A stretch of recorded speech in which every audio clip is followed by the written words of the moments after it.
Bonjour la famille. Alors l'histoire d'aujourd'hui est l'histoire d'un jeune garçon qui a été initié depuis son enfance dans la sorcellerie par sa grand-mère. À l'âge de 19 ans, ses parents ont décidé de le sortir dans ça.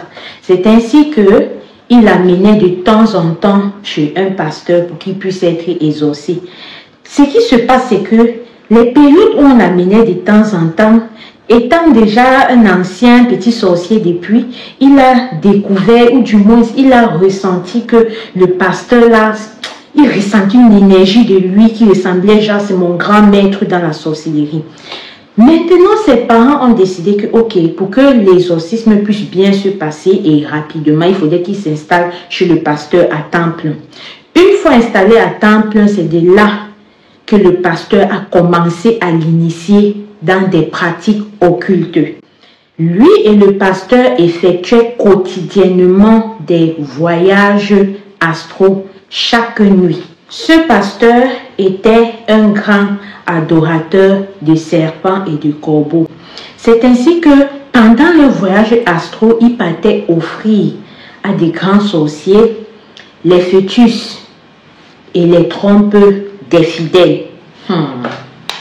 À force de pratiquer ça, c'est ainsi que ce petit-là qui était allé pour la délivrance, il n'était plus du tout dans la délivrance. Si son degré était à 1, ça avait grimpé à 2, 3. Maintenant, ce qu'il faisait, c'est qu'il était devenu l'homme de main, le compagnon du pasteur là. C'est ainsi que à l'église, donc pendant que les gens priaient, pendant qu'on fermait les yeux, bref, pendant que les gens faisaient l'adoration, lui, son rôle pour le compte du pasteur était de voler les grâces et les destinées des fidèles, de mettre la débandade dans les couples et de rendre tous les hommes de l'église impuissants.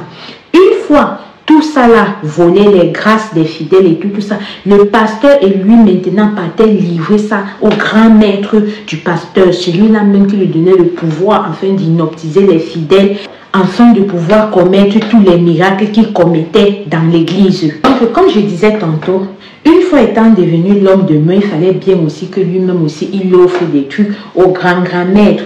C'est comme ça qu'on a demandé sa mère, une première fois, il a donné. On a demandé son père, il a donné. On a demandé ses frères et sœurs, il a donné. Maintenant, le truc ultime pour lui était quoi? Il fallait qu'il s'en prenne à un véritable homme de Dieu et qu'il puisse réussir à plier ce monsieur-là, qu'il puisse devenir son compagnon à lui.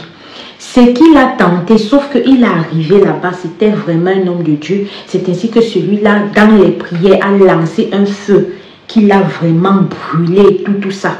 Bref, dans le monde, là, ça l'a brûlé, ce fut sa dernière mission. Et après ça, il a décidé de se repentir et de devenir aujourd'hui, à l'heure où je vous raconte cette histoire, lui-même, il est un pasteur. Alors la famille, l'histoire est terminée.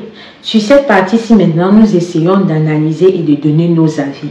Donc, voilà un enfant comme ça qui a été initié depuis l'enfance par sa grand-mère, comme nous connaissons déjà. Ses parents, dans une tentative utile de sauver leur fils, ils ont plutôt, autant pour moi, mis celui-là dans les mains de ce qu'il ne fallait pas. C'est ainsi que celui qui était censé sortir est devenu comme ça, la ami avec le pasteur.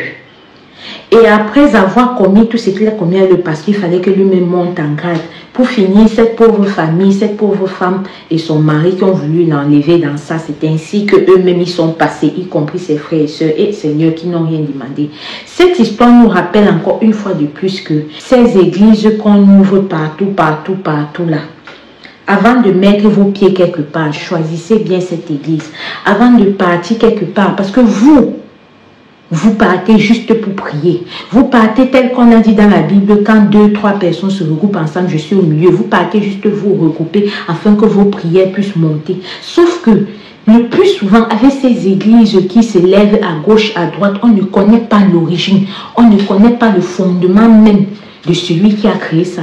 Et l'histoire a prouvé, si vous voulez, on tape sur le net, l'histoire a prouvé que sur 100% de ces églises-là, au moins 70 sont des faux trucs comme ça. tellement la vie est devenue dure, ce sont des moyens les plus rapides de gagner le pain. Ce sont les moyens les plus rapides de se faire l'argent. Ce sont les moyens les plus rapides pour des gens lambda dans un pays ou une ville X de partir s'installer ailleurs, de faire un temple comme ça, de manger le cerveau des gens qui prendront après pour des sacrifices.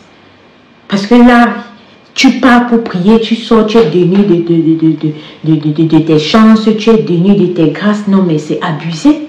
C'est réellement abusé. Alors la famille, ce que je peux vous demander, c'est de partager cette histoire.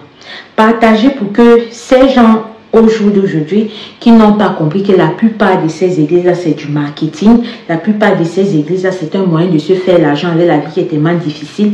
La plupart de ces églises, c'est pour certaines personnes de remplir leurs conditions facilement. Pour ceux qui n'ont pas compris, partagez cette histoire afin qu'ils puissent comprendre.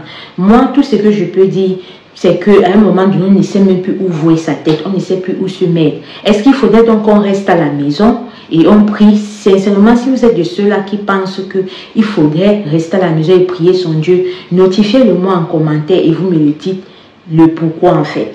Moi, personnellement, je ne vais pas dire faites X ou Y. Non, chacun est libre de choisir sa direction.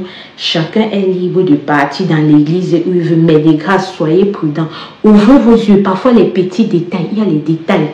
Les détails qui peuvent attirer votre attention en tant que personne lambda. Donc, soyez attentifs. Réellement, soyez attentifs. Alors, la famille, ça c'est tout pour l'histoire d'aujourd'hui. Dites-moi ce que vous pensez une fois de plus. Si c'est ta première fois de me découvrir, je t'invite à t'abonner.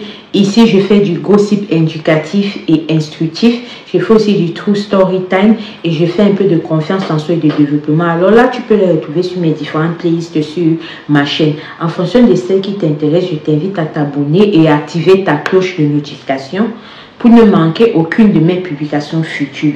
La vidéo d'aujourd'hui, une fois de plus, est terminée. Je vous souhaite une excellente journée ou soirée en fonction de où vous m'écoutez. N'oubliez pas surtout de rester prudent. Merci. Shalom.